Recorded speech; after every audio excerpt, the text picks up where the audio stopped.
नमस्कार, मैं छत्तीसगढ़ अखबार के न्यूज़ रूम से सुनील कुमार। आज एक खबर बड़ी तेज़ी से फैली कि सत्यपाल मलिक को दिल्ली पुलिस ने हिरासत में ले लिया है।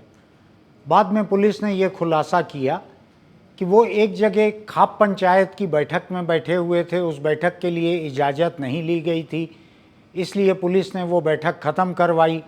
बाद में सत्यपाल मलिक अपने साथियों के साथ थाने पहुँचे और पुलिस ने कहा उनको कि वो हिरासत में नहीं है, वो जब जाना चाहे जा सकते हैं। लेकिन थोड़ी देर के लिए सनसनी फैली।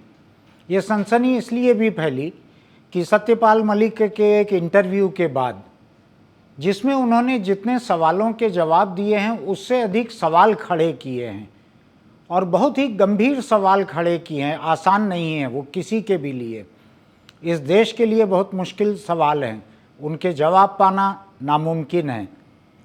तो ऐसे सवालों के साथ जब सत्यपाल मलिक लोगों के बीच में आए, उन्होंने देश में एक सनसनी फैलाई।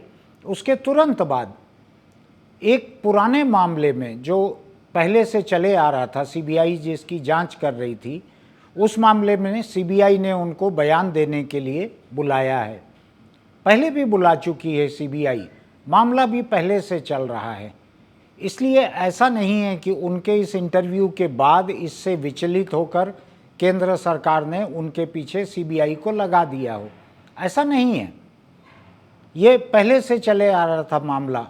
जिस वक्त सत्यपाल मलिक जम्मू कश्मीर के राज्यपाल थे और आखिरी राज्यपाल, उनके हटने के समय वहाँ पर राज्य विभाजित हो चुका था, केंद्र प्रशासित प्रदेश हो चुका था, इसलिए वहाँ पर राज्यपाल की जगह अब उपराज्यपाल या लेफ्टिनेंट गवर्नर वो हैं, तो इसलिए भी सत्यपाल मलिक को वहाँ से हटना था। लेकिन इन्होंने अपने कार्यकाल के दौरान ये कहकर बड़ी सनसनी फैला दी थी कि 2 फाइलों को क्लियर करने के लिए, मंजूरी देने के लिए उनको 300 करोड़ रुपए रिश्वत का ऑफ़र मिला था। ये याद रखने की ज़रूरत है कि जम्मू कश्मीर में राज्यपाल ही शासन प्रमुख थे, चूँकि वहाँ पर विधानसभा नहीं रह गई है, तो ऐसे में राज्यपाल ही शासन प्रमुख रहते हैं। तो सत्यपाल मलिक ने खुला बयान दिया था कि उन्हें 2 फाइलें क्लियर करने के लिए 300 करोड़ रुपए का ऑफ़र दिया गया था। दूसरा, उन्होंने ये इशारा किया था कि आरएसएस के एक नेता ने उनको ये प्रस्ताव दिया था। अब ये भी जाहिर है कि आरएसएस और बीजेपी की तरफ से उस पूरे दौर में राम माधव, जो कि आरएसएस के बड़े सीनियर लोगों में से एक हैं, राम माधव कश्मीर के लिए कई मामलों में वहाँ दखल देते थे, वहाँ आते जाते थे, शायद किसी तरह से किसी संगठन के प्रभारी भी थे वो। तो ये बात उसी समय से आ रही थी कि ये 300 करोड़ की रिश्वत का ऑफ़र शायद राम माधव से जुड़ा हुआ है, ऐसी बात उस समय भी आ रही थी। लेकिन अभी सत्यपाल मलिक ने जो इंटरव्यू दिया उसमें साफ साफ उन्होंने राम माधव के बारे में कहा कि राम माधव सवेरे 7 बजे उनके पास राजभवन पहुंच गए। सत्यपाल मलिक नहाए भी नहीं थे, उसी हालत में उनको उनसे मिलना पड़ा, गवर्नर को मिलना पड़ा।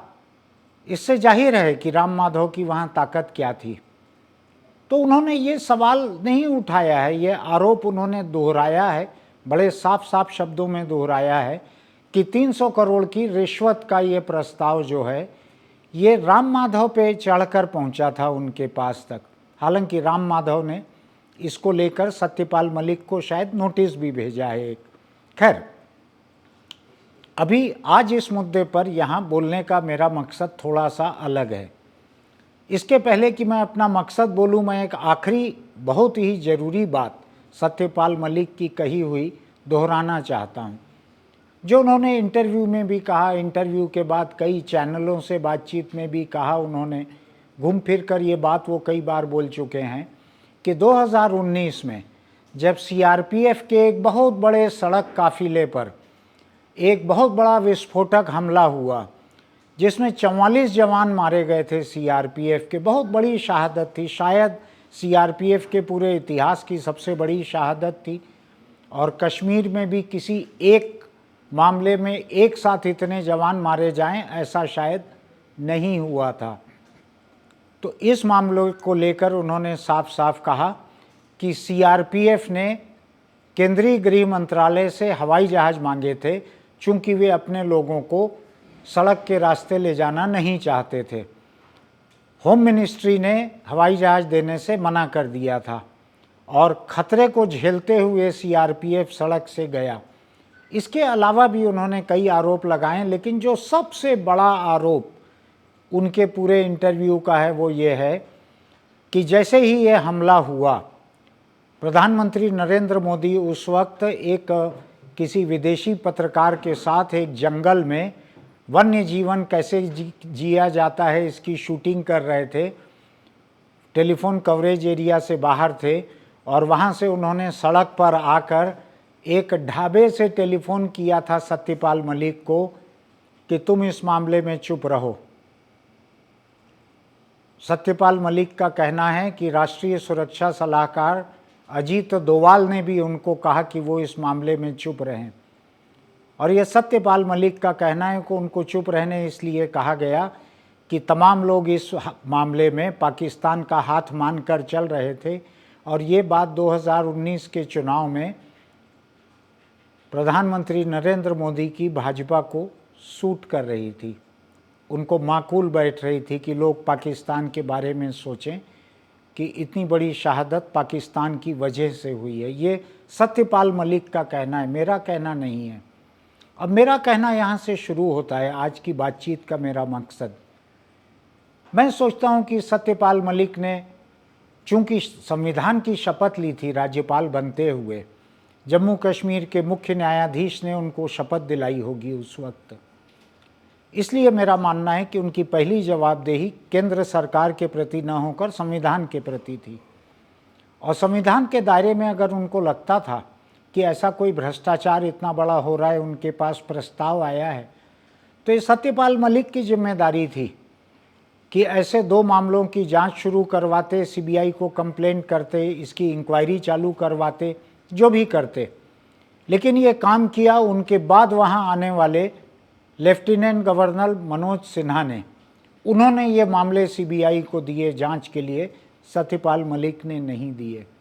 मेरे मन में हैरानी है कि आज सत्य की लड़ाई लड़ रहे, सत्य के ऊपर अड़े हुए, सत्य के लिए जान भी दे देने पर आमादा सत्यपाल मलिक इस सत्य को क्यों नहीं समझ पाए कि सत्यनिष्ठा की जो शपथ उन्होंने ली होगी राज्यपाल बनते हुए, उस शपथ को उन्होंने पूरा क्यों नहीं किया। ये एक जिज्ञासा मेरे मन में है। दूसरा, जब इतना बड़ा एक हादसा हुआ, इतना बड़ा टेरर अटैक हुआ और उस पर प्रधानमंत्री और राष्ट्रीय सुरक्षा सलाहकार अगर उनको चुप रहने कह रहे हैं, तो क्या सत्यपाल मलिक ने राजभवन में चुप रहने की शपथ ली थी या उनकी शपथ संविधान के प्रति जिम्मेदारी की थी, राज्यपाल के पद के प्रति जिम्मेदारी की थी? ये सवाल बहुत बड़ा है कि ये सच उनके मुंह से बरसों बाद क्यों निकल रहा है, और इतना बड़ा सच जिसमें एक संदेह की उंगली पड़ोस के एक देश की तरफ उठ रही है, चाहे उस देश को दुश्मन ही क्यों न माना जाता है। क्या ये सत्य था? क्या चुप रहना सत्य था? तो सत्यपाल मलिक की बातों में मुझको एक बात ये लगती है, मुझको हितों का टकराव लगता है कि अगर सच बोलने की छूट नहीं थी तो संविधान की शपथ लेने के बाद वहाँ पे सच को अनदेखा करते हुए, सच को अपने दिल के भीतर दबाते हुए क्यों उस कुर्सी पे बने रहे, क्यों छोड़ के नहीं निकल पाए? वे अपने आप को बहुत बड़ा नेता बतलाते हैं, जाट लोगों का, किसानों का, इनका बहुत बड़ा नेता बताते हैं, कहते हैं कि उनके खिलाफ कोई कार्रवाई होगी तो मोदी, शाह या भाजपा के नेता जाटों के इलाके में घुस के सभा नहीं कर सकेंगे, प्रचार नहीं कर सकेंगे। और राज्यपाल का पद होता कितने दिनों के लिए है? 5 साल के लिए तो तैनाती होती है, उसके पहले छोड़ के निकल गए रहते। अगर आपको लग रहा है कि इतने बड़े सच को दबाने में आप एक औजार बन रहे हो तो आप निकल गए रहते। तो ये 2-3 बातें मुझको सत्यपाल मलिक की कही हुई बातों में परेशान करती हैं। हालांकि उन्होंने जो कहा है उसके ऊपर देश के बड़े बड़े लोगों को जवाब देने की ज़रूरत है। राजनाथ सिंह को जवाब देने की ज़रूरत है, जो गृह मंत्री थे।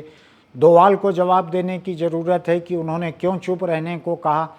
और प्रधानमंत्री के बारे में तो उन्होंने ये भी कहा है कि प्रधानमंत्री को भ्रष्टाचार से कोई खास परहेज नहीं है, कोई खास उनको नफरत नहीं है भ्रष्टाचार से। भ्रष्ट लोगों को प्रधानमंत्री कैसे बचाते हैं, इसकी मिसाल भी उन्होंने दी है कि उस वजह से उनको गोवा के राज्यपाल पद से हटाकर नॉर्थ ईस्ट भेज दिया गया था। तो प्रधानमंत्री के हिस्से भी बहुत सारे सवाल आते हैं। अब मैं इन सारे सवालों को जब देखता हूँ और इनके कोई जवाब मिलते नहीं देखता हूँ मैं, तो एक बात दिल में आती है जिसको आपके सामने रख रहा हूँ मैं। यही मकसद है आज की बातचीत का। वो ये है कि हिंदुस्तान में जब संविधान की शपथ दिलाई जाती है, लोग अपने ईश्वर को या सत्य को सामने रखकर शपथ लेते हैं, उस शपथ के साथ एक और शपथ जोड़ने की ज़रूरत है। और ये बात मैं केवल सत्यपाल मलिक, डोवाल, राजनाथ, मोदी, केवल इनको लेके नहीं कह रहा हूँ। मैं संविधान की शपथ लेने वाले तमाम लोगों के बारे में ये बात कह रहा हूँ, चाहे वो सुप्रीम कोर्ट के जज हों, चाहे वो दूसरे राज्यों के मुख्यमंत्री हों, चाहे कोई और मंत्री हो। मैं सब के बारे में ये कह रहा हूँ कि हिंदुस्तान जितने किस्म के झूठ देख रहा है, जितने किस्म के सच दफन देख रहा है, जितने लोगों की चुप्पी देख रहा है, तो उससे एक बात समझ में आती है कि जो संविधान की शपथ ले रहे हैं उसमें एक शपथ जोड़ना चाहिए कि ज़रूरत पड़ने पर, कोई विवाद उठने पर वे लाई डिटेक्टर टेस्ट के लिए तैयार रहेंगे, वे नार्को टेस्ट के लिए तैयार रहेंगे। ये सवाल, इन दोनों टेस्ट के लिए सवाल उनके कार्यकाल को लेकर, उनकी निजी ज़िंदगी से परे कामकाज को लेकर, ये सवाल तय करने का काम कोई और कर सकते हैं। लेकिन ऐसी जांच हर किसी के साथ होने की एक व्यवस्था रहनी चाहिए इस देश में। हम जगह जगह देख रहे हैं कि संविधान की शपथ लेने वाले लोग हर किस्म के गलत काम कर रहे हैं। तो क्या शपथ है ये? इस संविधान की दो कौड़ी की इज्जत नहीं रह गई है जब इसकी शपथ लेने के बाद लोग हर किस्म के जुर्म कर रहे हैं। तो क्या ये ज़रूरी नहीं है कि इस शपथ के साथ ये जोड़ा जाए कि अगर कोई विवाद उठे, अगर मुझ पर आरोप लगे, तो मेरे कामकाज से संबंधित कोई भी सवाल मुझसे नार्को टेस्ट के दौरान या लाई डिटेक्टर टेस्ट के दौरान किए जा सकते हैं। आप सोच के देखिए कि अगर ऐसी एक नौबत आती है, ऐसी एक व्यवस्था जुड़ जाती है, तो इस देश में जो मुजरिम लोग शपथ लेके काम कर रहे हैं या शपथ लेके काम करने के बाद जुर्म कर रहे हैं, ये कितना घट जाएगा, कितना कम हो जाएगा। और क्यों नहीं होना चाहिए? जब लोग संविधान की शपथ लेते हैं, देश की बड़ी बड़ी कुर्सियों पर जनता के पैसों पर आते हैं, तो उनकी ऐसी जांच क्यों नहीं होना चाहिए? उनको क्यों खुला नहीं रहना चाहिए कि आपके कामकाज के दौरान, कार्यकाल के दौरान कितने मुजरिमों से आपका वास्ता रहा, आपने क्या क्या गलत किया, क्या आपने जाके किसी को रिश्वत दी, क्या आपने किसी से रिश्वत ली, क्या आपने किसी जुर्म को छुपाया, क्या आपने कोई जुर्म किया। ऐसे बुनियादी सवाल, चाहे वो अदालत की निगरानी में क्यों न हो, चाहे वो संसद की किसी कमेटी के निगरानी में क्यों न हो, ऐसे सवाल तय किए जाने चाहिए। ऐसे सवाल तय करके लोगों के झूठ की जांच करनी चाहिए। आज सत्यपाल मलिक ने जितना कहा है उस पर कोई इंटरव्यू नहीं कर सकते इस देश में, न प्रधानमंत्री से कर सकते, न डोवाल से कर सकते, न राजनाथ से कर सकते, किसी से कोई सवाल नहीं कर सकते। ये हाल अलग अलग प्रदेशों में अलग अलग मामलों में है। हम बहुत सारे प्रदेशों में देखते हैं सत्ता बदलती है, जांच शुरू होती है, कुछ होता है, सत्ता के बहुत सारे करीबी लोग भ्रष्टाचार में फंसे रहते हैं, तरह तरह के जुर्म हम देख रहे हैं लगातार। इसलिए मेरा ये कहना है कि ऐसी पूछताछ, लाई डिटेक्टर टेस्ट, झूठ पकड़ने वाली मशीन से पूछताछ, नार्को एनालिसिस से पूछताछ, इसको संविधान की शपथ के साथ जोड़ना ही चाहिए, चाहे जो पद हो। इसको जोड़ेंगे अगर, तो हिंदुस्तान में हम भ्रष्टाचार पर कुछ हद तक काबू पा सकते हैं। वरना सत्यपाल का एक बयान हवा में तैरते रहेगा। ये सवाल मेरे मन में उठते रहेगा कि इन्होंने अपने कार्यकाल के दौरान ये सब क्यों नहीं कहा, इन्होंने कार्यकाल छोड़ना पसंद क्यों नहीं किया? अगर ये इतने ही ताकतवर थे अपने समाज में तो छोड़ के निकल गए रहते। आप मोदी सरकार से असहमति भी दिखाते थे किसान कानूनों में और 100 चीज़ों में, और इतने बड़े बड़े बात, इतने बड़े बड़े राज आपने अपने दिल में दफन करके रखे। आपने कभी वक्त रहते इन चीज़ों को नहीं उठाया। आज आप इन बातों को उठा रहे हैं। आपकी नीयत क्या है इसके ऊपर मुझको कोई संदेह नहीं है, आप जाने उसको। मैं उसको लेकर आपको जज करना नहीं चाहता, लेकिन मैं ये सवाल उठाना चाहता हूँ कि सत्यपाल मलिक से ही शुरुआत हो जाए उनका ही एक नार्को टेस्ट, वो अपने आप को सामने रख दे नार्को टेस्ट के लिए कि मुझसे पूछ लीजिए मैं क्या सच बोल रहा हूँ, क्या झूठ बोल रहा हूँ। अगर ऐसा हो जाएगा तो हिंदुस्तान एक साफ सुथरा देश हो जाएगा, अधिक लोकतांत्रिक देश हो जाएगा। आपसे फिर किसी खबर को लेकर मैं इसी तरह सामने आपके रहूँगा। तब तक के लिए नमस्कार। एक आखिरी अपील, आपको ये चैनल पसंद आता है तो इसको सब्सक्राइब करना ना भूलें। आपको हमारा कंटेंट अच्छा लगता है तो अपने दोस्तों को भेजना ना भूलें। अच्छा नहीं लगता है तो हमको लिख कर भेजें या वहाँ कमेंट बॉक्स में लिखें। तब तक के लिए नमस्कार, हम फिर मिलेंगे।